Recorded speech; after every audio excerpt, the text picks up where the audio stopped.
King Brown's venom may not be as potent as the Taipan's, but what it lacks in quality, it makes up for in quantity. With little shade, temperatures can soar over 100 degrees Fahrenheit. But the Taipan has adapted by changing the color of its skin. They lighten in summer so as not to overheat, and darken during the cooler months to retain warmth. For shelter, the Taipan makes good use of any unoccupied burrows and deep cracks in the dry plains. It's also the perfect place to hide eggs.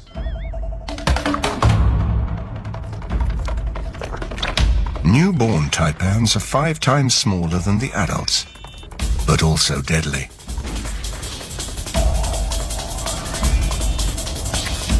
Once free, they must fend for themselves, with only their venom to protect them. But there is one predator that's immune to even the taipan's bite.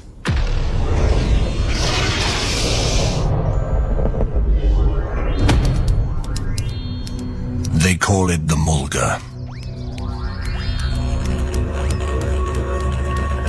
10 feet long, 13 pounds in bulk, it's Australia's heaviest venomous snake. Hence its common name, the King Brown.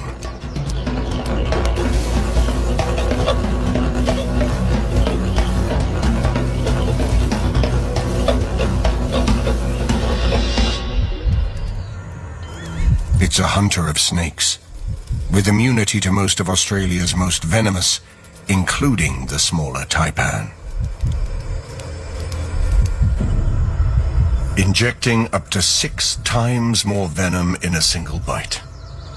The largest venom yield ever recorded. Prey suffers hemorrhaging, paralysis, and renal failure. Australia is home to some of the world's most venomous snakes. But how do they rate against the rest?